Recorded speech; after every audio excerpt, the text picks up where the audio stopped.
Notre Dieu, notre Père, nous te remercions, Seigneur, pour cette invitation que tu nous fais à chaque sabbat pour te rencontrer. Permets que ta présence parmi nous puisse réjouir nos cœurs, remplir nos cœurs de cette espérance, à savoir que nous avons un Dieu, non seulement qui nous aime, mais qui revient bientôt pour nous prendre avec lui. Alors, permets que ces heures, que ces moments que nous passerons avec toi, soient des moments bénis pour chacun d'entre nous. Au nom de Jésus, nous t'en prions. Amen. Demeurez debout pour la lecture de la parole qui se retrouve dans Matthieu 24, versets 12 et 13. Et ça dit ceci. « Et parce que l'iniquité se sera accrue, l'amour du plus grand nombre se refroidira, mais celui qui persévérera jusqu'à la fin sera sauvé. » Que l'Éternel bénisse sa parole. Nous avons un chant spécial de Audrey-Anne et Clayton.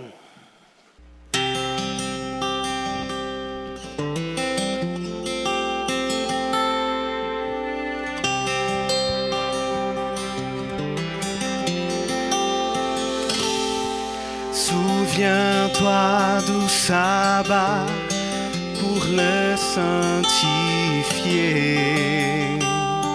car en ce jour, Dieu nous invite à venir le rencontrer. Dans son amour, Pour mieux le connaître et vivre en harmonie avec Dieu notre Maître qui donne la vie.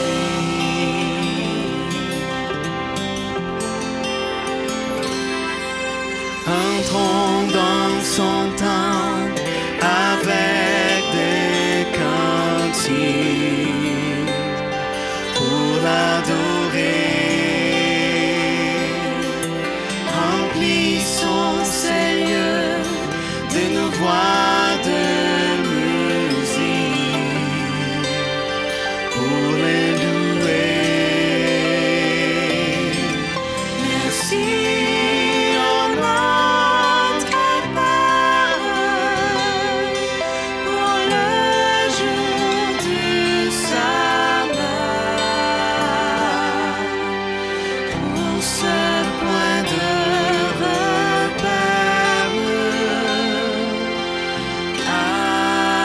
avec toi.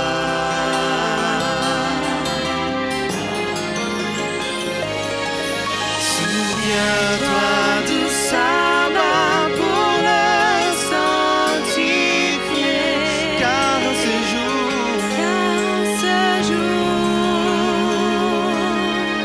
Dieu nous invite à venir le rencontrer dans son amour,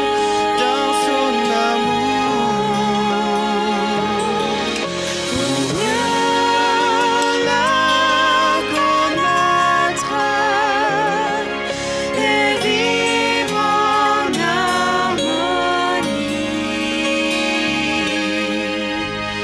avec Dieu notre Maître qui donne la vie.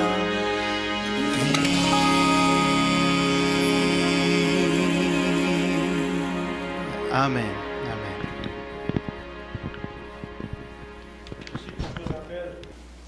Il y a des personnes avec qui je communique présentement, elles sont au Portugal. Cette femme-là, elle est adventiste. Elle et son mari parlent 3 langues, français, anglais puis espagnol. Puis ils écoutent tout ce qui se fait ici à Saint-Georges. Des fois, on a l'impression qu'on est tout seul, qu'on n'est pas beaucoup. Mais avec les médias, ça voyage un peu partout. Et on ne sait jamais qui ça peut atteindre. Et c'est quelqu'un qui est très, très actif sur les médias sociaux, qui envoie beaucoup, beaucoup de choses aussi. Surtout concernant le sabbat, c'est incroyable de voir le nombre de personnes qui envoient des choses le vendredi soir sur le sabbat. Toutes sortes de belles pensées, puis le verset biblique aussi pour appuyer ça. Et c'est très réjouissant de voir ça. Vous savez qu'une prédication, c'est aussi pour le prédicateur. Les gens, ils pensent que, parce que la personne elle parle en avant, qu'elle est au-dessus de tout ça. Il n'y a personne qui est au-dessus de quoi que ce soit. Il y a des gens qui ont l'impression, des fois, que quand le pasteur fait une prédication, qu'il est en train de viser des membres qui sont dans l'Assemblée. Je vais vous dire franchement, si un sermon ne nous touche pas, c'est parce que le sermon il est mal fait. Parce que Dieu dit que toute parole nous a été donnée pour nous instruire, pour nous éduquer, pour nous corriger, pour nous reprendre. Et c'est Dieu qui l'a fait. Puis heureusement que c'est comme ça. Sinon, on aurait toujours l'impression qu'il y a quelqu'un qui est en train de nous pointer pour dire « Tu es en train de parler de moi alors que tu ne connais même pas la personne. » Et ça, on a vécu ça souvent, malheureusement. Alors, ce qu'on a lu aujourd'hui par rapport à Matthieu 24, 12, ça nous dit que le mal sera tellement répandu que l'amour du plus grand nombre va se refroidir. Présentement, ce n'est pas le cas encore, parce qu'il y a de l'entraide partout, puis il y a de l'amour partout. Moi, dans toutes les églises où je suis allé, j'ai toujours entendu le même refrain. Il n'y a pas d'amour dans cette église-là. Les gens ne s'aiment pas assez.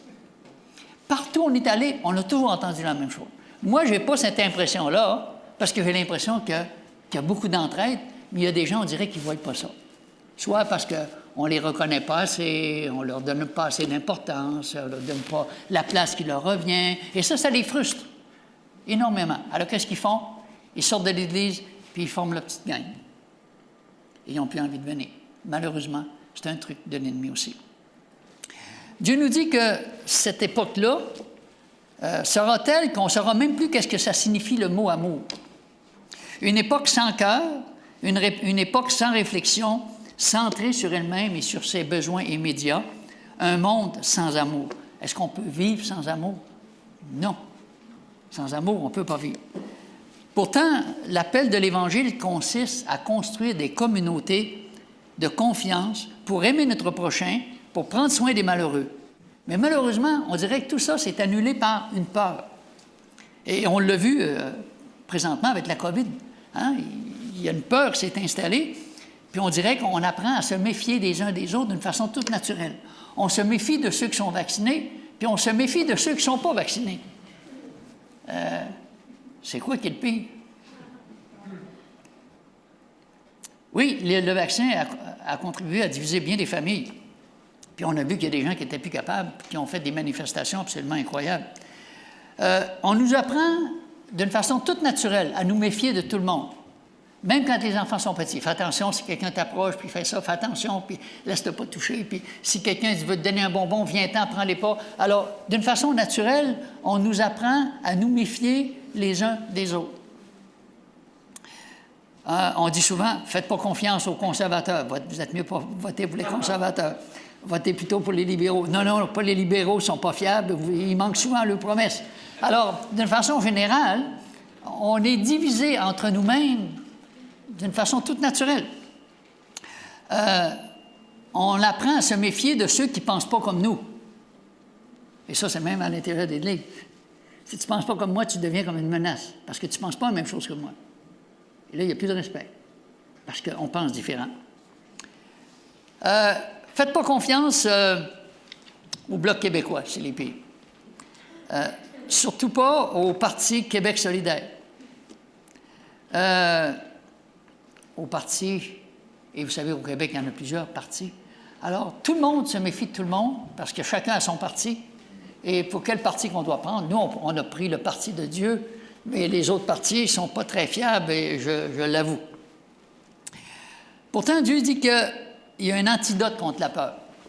Et vous savez qu'aux États-Unis, ils ont seulement deux partis, démocrates et républicains. Vous êtes mieux pour faire confiance aux républicains, et les républicains disent les démocrates ne sont pas fiables. Alors, ça fait quoi? Toujours un monde divisé. Toujours un monde qui ne sont pas d'accord, toujours un monde qui se méfie de tout ce qui se passe. Et Dieu nous dit qu'il y a un antidote contre la peur. C'est d'apprendre à aimer ceux qui ne nous aiment pas. Aimer ceux qui nous aiment, c'est facile, ils disent comme nous. Mais si tu ne dis pas comme moi, ça prend la grâce de Dieu pour aimer ceux qui ne nous aiment pas. Apprendre à aimer ceux qui ne pensent pas comme nous, ceux qui n'agissent pas comme nous, et ceux qu'on n'arrive pas à aimer parce qu'ils nous font peur. Alors, c'est comme un mur qui nous sépare. C'est l'histoire tragique d'un monde qui va s'éteindre, un monde frustré, un monde en colère, qui n'a plus confiance en personne. Prions. Notre Dieu, notre Père, alors que nous allons ouvrir ta parole, tu es notre instructeur, Seigneur. Dans ta parole, tu nous as donné plein de leçons, de choses qui nous interpellent et qui nous aident, Seigneur, à vivre comme de véritables enfants de Dieu. Que ton Saint-Esprit, Seigneur, soit au milieu de nous aujourd'hui pour nous réjouir par ta présence et que ces enseignements puissent devenir une réalité pour chacun d'entre nous. Au nom de Jésus, on t'en prie. Amen. En bons adventistes que nous sommes, si quelqu'un vous demandait qu'est-ce qu'il faut faire pour avoir la vie éternelle, je suis pas mal sûr qu'il y en a plusieurs qui diraient oui, il faut que tu fasses ci, il faut que tu fasses ça, il faut que tu fasses ci, il faut que tu fasses ça, il faut que tu lises ta Bible, il faut que tu pries, il faut que tu demandes à Dieu. Tu sais, on arrête tout. C'est drôle parce qu'il y a quelqu'un qui a posé cette question-là à Jésus. Qu'est-ce qu'il faut que je fasse pour avoir la vie éternelle? C'est une bonne question. Mais lui, il pose cette question-là pour embarrasser Jésus. Parce que c'est un docteur de la loi. C'est savant, c'est un docteur de la loi. Ça a été à l'université longtemps pour apprendre tout ça. Il en sait des choses, un docteur de la loi. Et les Juifs accusaient Jésus de faire très, très peu de cas de la loi. Alors, c'est comme une poigne. Et Jésus, lui, il ne veut pas rentrer dans les controverses. Alors, on va lire ça dans Luc, chapitre 10. C'est quelque chose qu'on connaît très bien, qu'on a lu déjà à plusieurs reprises. À partir du verset 25, 10, 25. Alors, quand tu es un docteur de la loi, puis qu'il te pose une question, c'est quoi qu'il faut que tu... Comment tu réponds au docteur de la loi? Alors, un docteur de la loi se leva. Oh, quand un docteur de la loi se lève, vous êtes mieux d'écouter. Parce que lui, il est un docteur. Hey, c'est pas n'importe qui, ça, qui passe un doctorat, mes amis. Ça prend beaucoup de temps. Et maître, oh, il reconnaît en Jésus quelqu'un quand même qui est assez important. Que dois-je faire pour hériter la vie éternelle? Jésus lui dit, bien, tu es un docteur de la loi. La meilleure réponse, c'est quoi? Qu'est-il écrit dans la loi? C'est simple. Qui lis-tu? Il répondit, tu aimeras le Seigneur ton Dieu de tout ton cœur, de toute ton âme, de toute ta force, de toute ta pensée, de tout son prochain, comme toi-même. Et ça, on retrouve cette même chose-là dans Deutéronome, chapitre 6, verset 5. C'est le même Dieu, hein? C'est un Dieu qui ne change pas. Alors, aimez Dieu puis son prochain. Et Jésus, qu'est-ce qu'il fait? Il dit, « Wow, t'es pas mal savant. » Il dit, « Tu as bien dit. Tu as vraiment bien répondu, lui dit Jésus au verset 28. « Fais cela et tu vivras. Fais cela et tu vivras. » Wow! La situation se corse un peu. Mais là, il va y avoir une question, on l'appelle la question qui tue. La question qui tue, c'est une question, bien souvent, qu'il y avait un animateur à la télévision qui posait aux gens la question qui tue, puis là, les lumières flashaient partout, puis là, moi, on disait, c'est quelle question qu'il va me poser? Quelle question? 10, 29. Mais lui, voulant se justifier, dit à Jésus, « Oui, mais c'est qui mon prochain? » Et nous, ça nous surprend parce qu'on se dit, « Mais pourquoi est-ce qu'il pose une question plate comme ça? C'est qui mon prochain? » Cette question-là faisait rage dans le cœur des Juifs. Il y avait des chicanes là-dedans, ça n'en finissait plus. Il y avait des disputes, il y avait des controverses. On n'avait pas confiance dans les Samaritains puis les païens parce que les autres, tu ne pouvais pas les faire confiance, ça c'était facile. Mais les autres, c'était très questionnable. Comment est-ce qu'on peut savoir si vraiment c'est mon prochain? Imaginez-vous, ça va loin des docteurs de la loi. Ça peut s'estimer sur des affaires qui n'en finissent plus. On se méfiait. Les païens et les Samaritains, c'était des étrangers, c'était des ennemis de Dieu, puis ça, c'était certain. Mais Jésus, lui, il ne voulait pas tomber dans ce genre de controverse-là, parce qu'il savait que ça finirait plus. Alors, Jésus se met à faire quoi? Il va raconter une petite histoire. Et Jésus avait le don de raconter des histoires qui interpellaient ceux qui cherchaient querelle à Jésus, qui cherchaient à le prendre au piège. Alors, on commence avec Luc, chapitre 10, à partir du verset 30. Alors, Jésus reprit la parole et dit, « Il y avait un homme qui descendait de Jérusalem à Jéricho. Il tomba au milieu des brigands qui le dépouillèrent, le chargèrent de coups et s'en allèrent, le laissant à demi-mort. » Wow! Imaginez-vous, c'est toute une histoire. Pourquoi est-ce que Jésus raconte cette histoire-là? Vous savez, Jérusalem était située à environ 700 mètres au-dessus du niveau de la mer, puis Jéricho était situé à environ 400 mètres en dessous du niveau de la mer. Alors, en tout, ça faisait 1100 km de dénivellation. Ça représentait environ une distance de 34 km. C'était pas juste un petit parcours. 34 km dans des sentiers escarpés, rocailleux, avec des ravins qui étaient dangereux. C'était pas un voyage qui était vraiment facile. Et puis, en plus, c'est qu'il y avait plein de gangsters, de voleurs, de bandits qui se tenaient dans ces infractuosités-là. Puis quand ils voyaient quelqu'un, ils sautaient dessus, puis ils te le maganaient. Et c'est ça que Jésus est en train de dire ici. Alors, ils l'ont tellement frappé qu'il était là à demi-mort. Alors, imaginez-vous maintenant cet homme-là qui est attaqué par une gang de voleurs. Il se jette sur lui, il commence à le frapper d'en face, il a frappé partout. Et puis, à coups de poing, on y frappe la tête, il se met à saigner, il a des os brisés, il a les yeux gonflés par les coups, il déchire ses vêtements, il prend son argent, puis il le laisse là à demi-mort. Si quelqu'un ne vient pas à sa rescousse, c'est fini, il meurt. Quelle situation! Mais soudainement, il entend des pas. Il se dit, « Ah, pour moi, c'est quelqu'un qui vient à mon secours. J'espère que ça va être quelqu'un qui va m'aider. » Mais il ne peut pas bouger. Il baigne dans son sang et il attend. Il souffre terriblement. C'est comme s'il n'y a plus d'espoir pour lui, vraiment. Mais le fait d'entendre des pas, c'est comme si l'espoir revient en lui. Et ça, on retrouve ça encore dans Luc, chapitre 10, le verset 31. Et là, ça change de discours. Un sacrificateur qui, par hasard, vous croyez à ça, le hasard, vous? C'est pas par hasard qu'on a marqué le mot hasard. Dieu veut nous aider à réfléchir qu'avec Dieu, il n'y a jamais de hasard. Stéphanie puis Sébastien nous ont montré ce matin qu'il n'y a jamais de hasard, même si nous autres, on pense que c'est le hasard. Mais Dieu, lui, il y a des plans qui sont différents de nous. Alors, c'est un homme extrêmement religieux.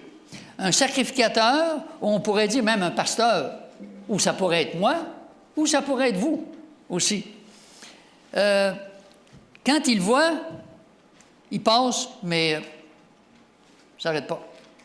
Il ne fait pas attention. Il y a une tragédie qui se déroule présentement. La tragédie du sacrificateur. Il a l'opportunité et la possibilité de sauver une vie, puis il ne l'a pas fait. Lui qui est un grand prédicateur a manqué l'occasion de pratiquer ce qu'il prêchait. Ça se peut-tu des fois qu'on est très fort en parole et très peu en action? Observer un ensemble de règles lui suffisait. Ce sacrificateur-là aurait pu faire une différence dans la vie d'un autre. Dieu lui a donné l'occasion, mais il ne l'a pas fait. Il était trop préoccupé par son agenda personnel.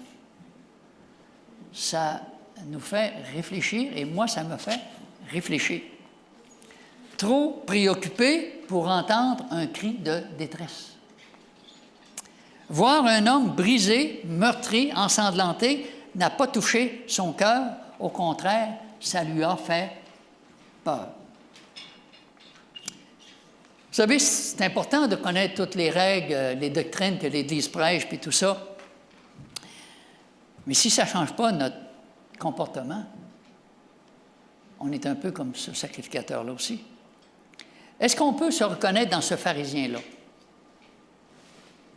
Si le chapeau nous fait, on peut dire oui. On peut dire, Seigneur, peut-être tu es en train de me parler ce matin.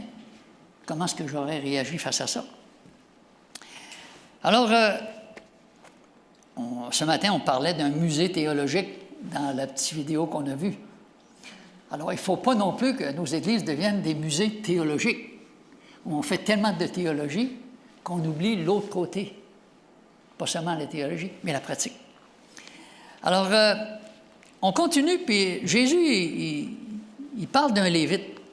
Un autre homme très religieux, un autre homme de très important au niveau de l'Église, parce que c'est un Lévite. Il représente Dieu. Et le Lévite, lui, qui arriva aussi dans ce lieu, l'ayant vu, passa outre. C'est comme surprenant, c'est qu'est-ce que Jésus est en train d'essayer d'y dire? Toi, docteur de la loi, un Lévite, 2 hommes religieux, puis il y a quelqu'un qui a besoin d'aide, mais ils font rien. Jésus est en train d'interpeller et de parler au cœur de cet homme-là. Et ce Lévite-là, je vais vous avouer franchement, quand il a vu cet homme qui était blessé, il s'est senti vraiment mal à l'aise. Parce qu'il aurait mieux aimé ne pas se retrouver dans cette situation-là, parce que ça le mettait mal de savoir qu'il ne ferait rien. Il n'y avait pas vraiment personne pour lui dire. Lui, il s'est dit, bon, c'est une situation vraiment risquée, parce que si je reste ici puis je l'aide, peut-être les voleurs vont venir puis je suis fait. C'est moi qui vais m'en à voler puis ils vont tout me voler. Il y a un risque là-dedans. Et puis là, il trouve toutes sortes de raisons pour ne pas aider. Et comme nous, des fois, on peut dire, ah, ben c'est trop dur, c'est fatigant, je suis fatigué, et puis ça me risque de coûter cher, puis j'aimerais bien ça aider, mais, j'aimerais bien ça faire du ménage aider, mais, tu sais, on peut trouver plein de bonnes excuses. Oui, 2 hommes religieux, 2 hommes spirituels, 2 hommes qui lisent l'Écriture, qui l'enseignent. Ces hommes-là sont supposés être des exemples et de représenter Dieu pour le peuple. Forts en parole, mais qui n'avaient pas assez d'amour pour faire une différence. Ils étaient devenus égoïstes et insensibles. Imaginez-vous la leçon que Jésus est en train de donner en racontant cette petite histoire à ces chefs religieux qui se donnent tellement d'importance. Et Jésus est en train de renverser complètement leur théologie et leur façon de voir les choses. Une toute petite histoire, mais qui veut dire tellement. Après avoir raconté son histoire, Jésus va poser une question au docteur de la loi. On retrouve ça dans Luc, chapitre 10, le verset 36. Là, on parle évidemment de ce Samaritain. On va partir peut-être 36. Ça dit, « Lequel de ces 3 te semble avoir été le prochain de celui qui était tombé au milieu des brigands? » Alors, il répond, mais celui qui a exercé la miséricorde. Et Jésus lui dit, « Va et toi, fais de même. » Avez-vous remarqué la réponse du docteur de la loi? Il n'ose même pas prononcer le mot samaritain. Parce que pour lui, il n'est même pas encore rendu là. C'est trop pour lui. Quelle leçon qu'on pourrait retirer de ça, du Samaritain? Il y a plusieurs applications, évidemment, mais le Samaritain, c'est Jésus qui parle de sa mission. Vous savez, qu'est-ce que Satan veut faire avec l'humanité? Il veut nous maganer. Ça, c'est en québécois. Nous sommes tous des blessés de la vie. Satan nous a laissés meurtris, ensanglantés sur l'autoroute de la vie. Et c'est pourquoi Jésus, dans Luc, chapitre 4, son premier sermon, ça a été quoi l'objet du sermon de Jésus dans Luc, chapitre 4, versets 18 et 19? Jésus dit, « Je suis venu guérir ceux qui ont le cœur brisé. » Avez-vous déjà eu le cœur brisé? C'est un monde qui a le cœur brisé. On a tous le cœur brisé. On peut être brisé par les difficultés au niveau du couple, une séparation. On peut être brisé au niveau des défis continuels que la vie nous apporte. On peut être blessé et brisé par la perte d'un enfant auquel on ne s'attendait pas. On peut être blessé par la mort du mari ou de la femme. On peut être blessé par une perte d'emploi ou par des difficultés financières. On peut être blessé par des sentiments de frustration et de colère. On peut être blessé par les difficultés à gérer notre mauvais caractère. On peut être blessé par la trahison de personnes en qui on faisait pleinement confiance. On peut être blessé par le rejet. Il n'y a rien de pire quand tu es jeune puis tu rêves à l'amour et puis tu vois une belle fille ou un beau garçon et tu aimerais tellement que l'amour soit compatible entre les deux. Et puis là, quand tu le vois, ce garçon-là, embrasser une autre fille, ton cœur vient de se briser littéralement. Il éclate en 1000 morceaux parce que toi qui l'aimais, il vient de trahir, il vient de briser ton amour. Alors, on a tous expérimenté ce genre de rejet, de déception et de blessure dans notre cœur. On peut être blessé par la guerre, où tout est détruit et tout est perdu.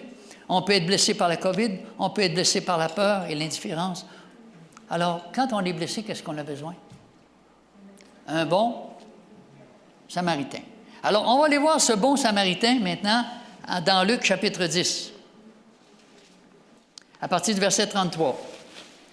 Luc chapitre 10, le verset 33. Mais un Samaritain qui voyageait, étant venu là, fut ému de compassion. Est-ce que ce n'est pas une caractéristique qu'on retrouve constamment avec Jésus? Il était ému de compassion. Lorsqu'il le vit, il s'approcha, banda ses plaies, y versant de l'huile et du vin, puis il le mit sur sa propre monture, le conduisit à une hôtellerie, il prit soin de lui.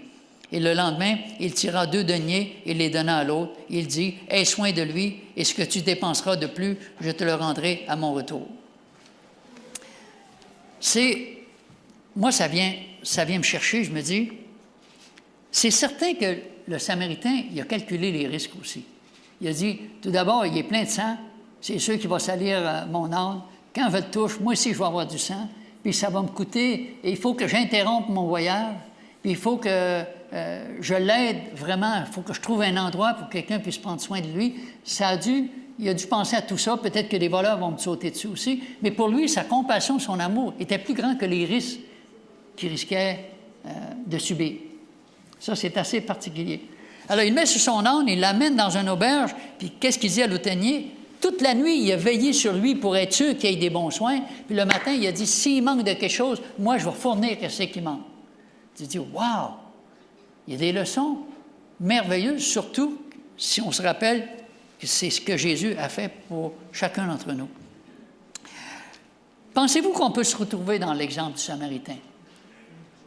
Ou si on se dit, non, moi, je ne serais pas capable de faire ça. Non, moi, écoute, voir quelqu'un comme ça. Je me rappelle, j'avais aidé quelqu'un qui avait eu un accident un jour. Il était ensemble, son auto, il avait rentré dans une grosse bombe de ciment comme ça. Il était magané, le gars.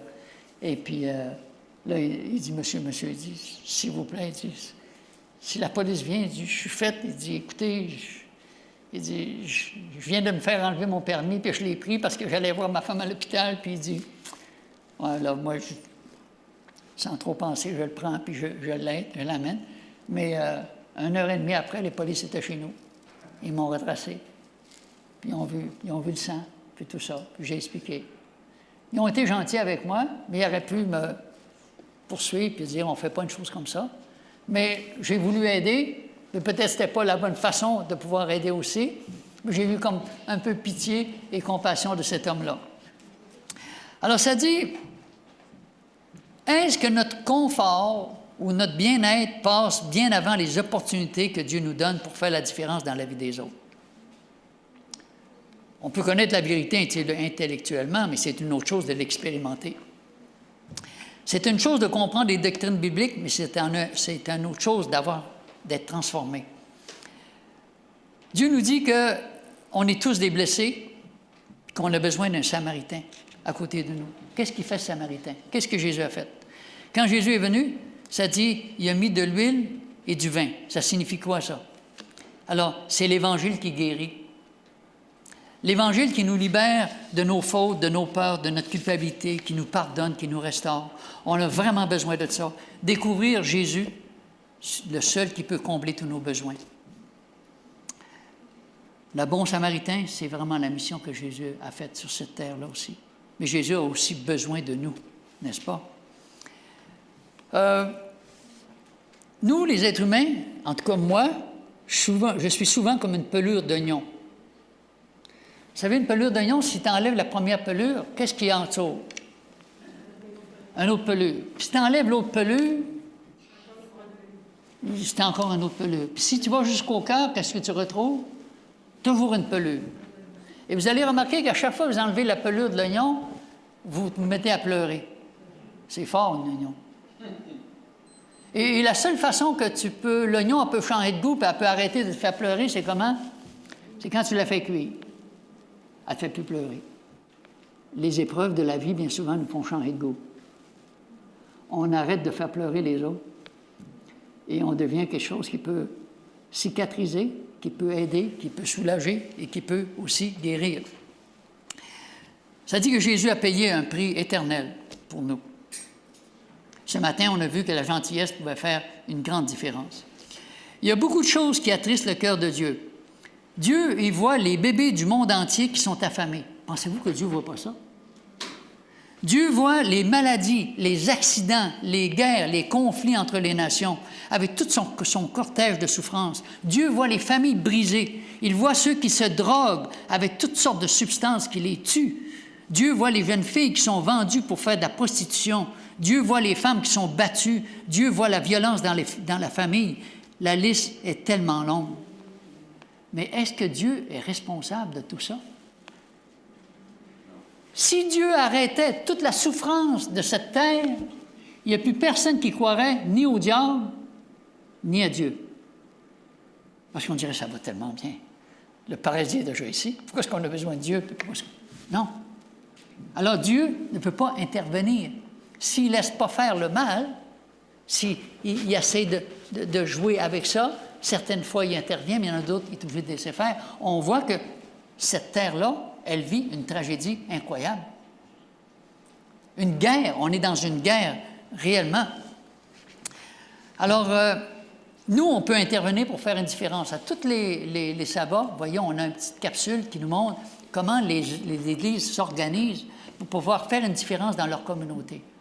Avoir un plan où cette différence-là va se faire sentir. Je pense que nous aussi, présentement, avec l'école, il se passe beaucoup de choses. Les gens disent « Ouais, mais l'école, ma soeur, vous n'avez plus de place, j'aimerais ça emmener mon enfant. » Je dis « Merci Seigneur. » Ça, c'est déjà aussi un excellent témoignage. Ça veut dire qu'au fil des années, il y a quelque chose qui s'est construit, il y a une confiance qui s'est établie et ça commence à savoir tout autour. Il y a un rayonnement qui se fait autour de ça. Mais on peut aussi développer toutes sortes d'autres programmes. Sommes-nous prêts à tendre les bras dans un monde de souffrance? Quand Jésus a dit « Toi, va et fais de même », est-ce que vous croyez que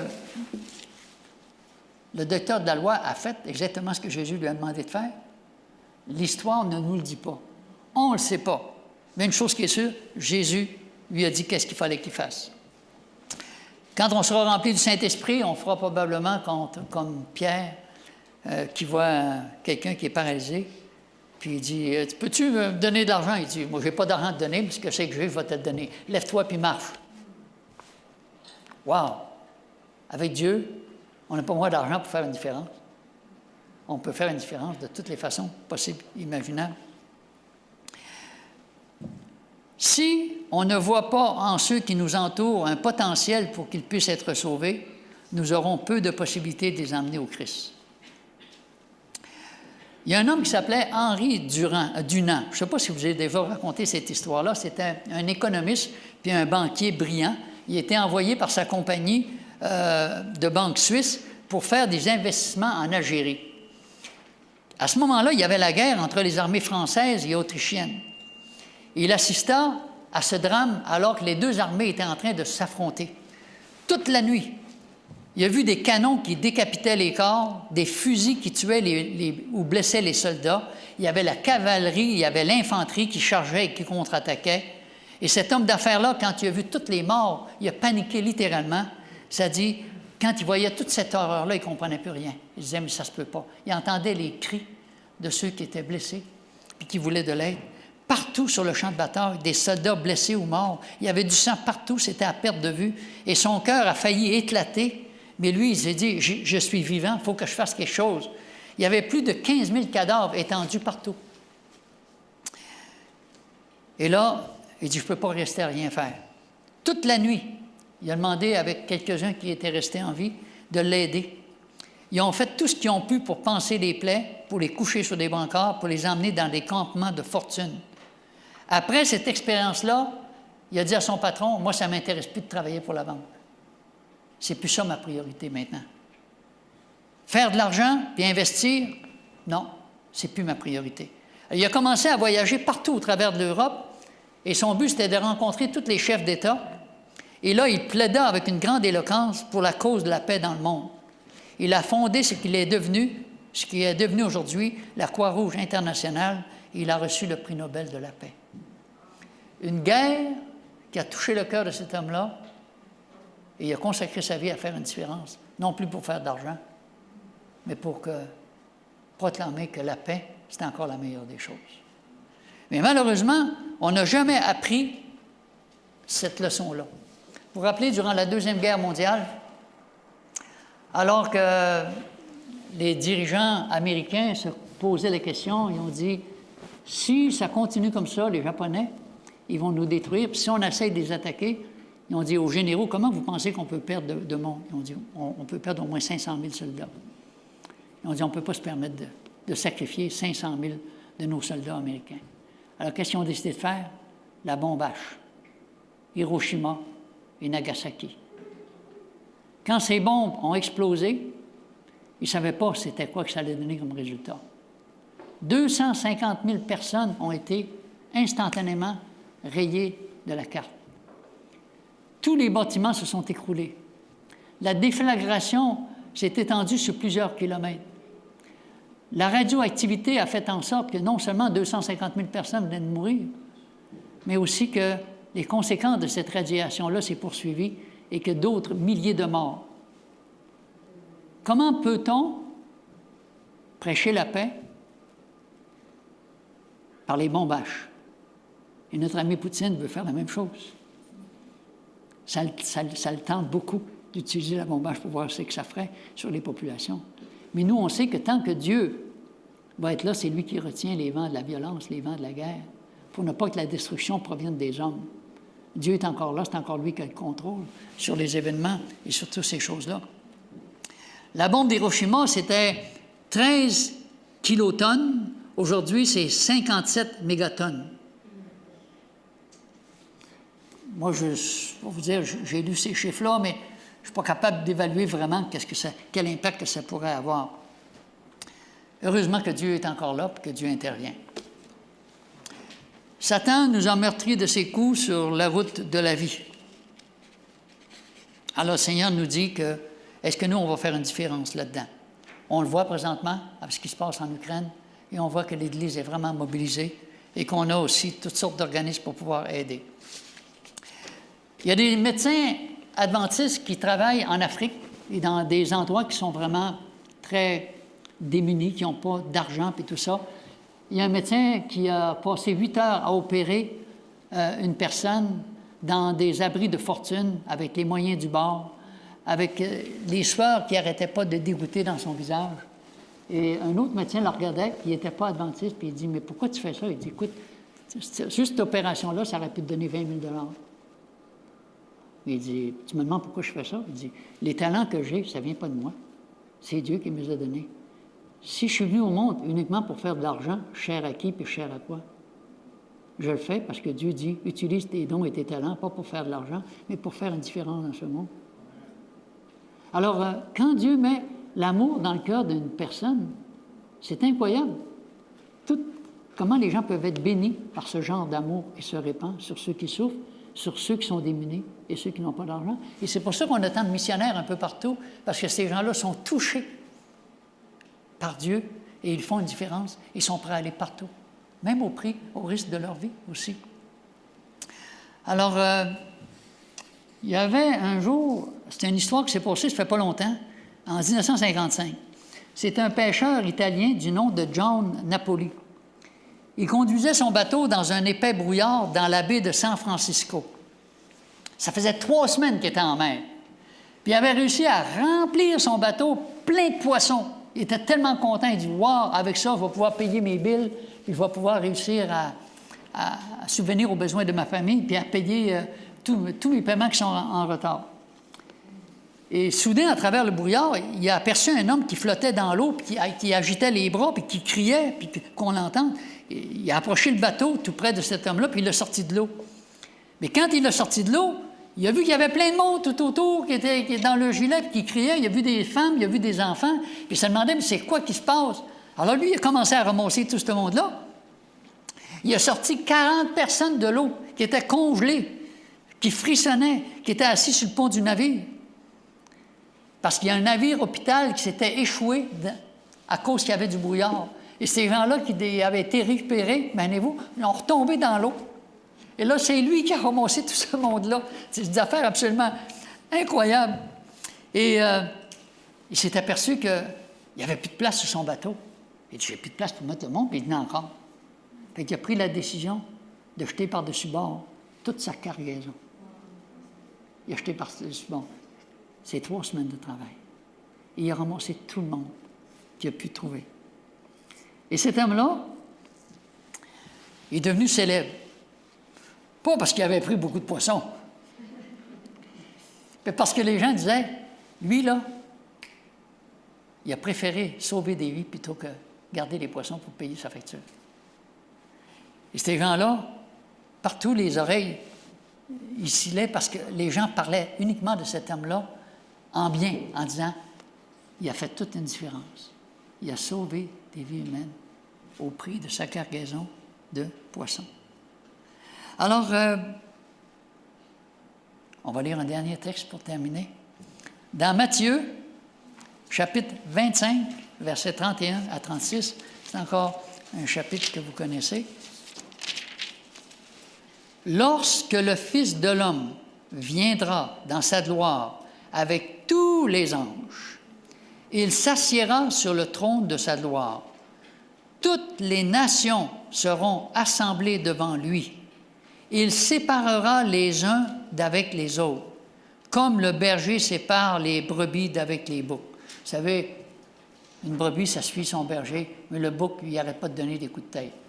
Alors, si vous faites partie des boucs, demandez au Seigneur plutôt de devenir des petites brebis qui suivent le vrai berger qui s'appelle Jésus. Il mettra les brebis à sa droite et les boucs à sa gauche. Alors le roi dira à ceux qui seront à sa droite, « Venez, vous qui êtes bénis de mon Père. » Quel accueil Jésus va réserver à ses enfants, à ses élus. « Venez, vous qui êtes bénis de mon Père. Prenez possession du royaume qui avait été préparé dès la fondation du monde. Car j'ai eu faim et vous m'avez donné à manger. J'ai eu soif et vous m'avez donné à boire. J'étais étranger, vous m'avez recueilli. J'étais nu, vous m'avez vêtu. J'étais malade, vous m'avez visité. J'étais en prison, vous êtes venu vers moi. » Et les justes lui répondront, « Mais Seigneur, quand t'avons-nous vu avoir faim, ou t'avons-nous donné à manger, ou avoir soif, ou t'avons-nous donné à boire? Quand t'avons-nous vu étranger, et t'avons-nous recueilli, ou t'avons-nous vu vêtu? Quand t'avons-nous vu malade ou en prison, ou sommes-nous allés vers toi? » Et le roi les répondra, « Je vous le dis en vérité, toutes les fois que vous avez fait ces choses à l'un des plus petits d'entre mes frères, c'est à moi que vous les avez faites. » C'est qui notre prochain? Tous ceux qui ont besoin. Que le Seigneur puisse nous aider, nous aussi, à faire une différence là où Dieu nous place, au travers des occasions que Dieu place sur notre chemin, car il n'y a pas de hasard, et qu'à chaque fois on pourrait dire « Merci Seigneur, tu nous as conduits au bon endroit. » Alors place cet amour-là dans notre cœur. Prions. Notre Dieu, notre Père, on te remercie encore une fois, Seigneur, pour la façon dont Jésus instruisait ceux qui avaient besoin, Seigneur, de connaître cet amour incroyable de Dieu, qui ne se préoccupe pas de savoir quelle religion les gens font partie ou quelles sont leurs croyances, mais que ceux qui ont besoin, qu'on puisse leur manifester cette sympathie, cet amour, qui seul peut faire une différence dans la vie de ceux qui ne croient plus en rien ni en personne, qui n'ont plus d'espérance, qui ont peur des autres, qui ont peur, qui sont pleins de préjugés.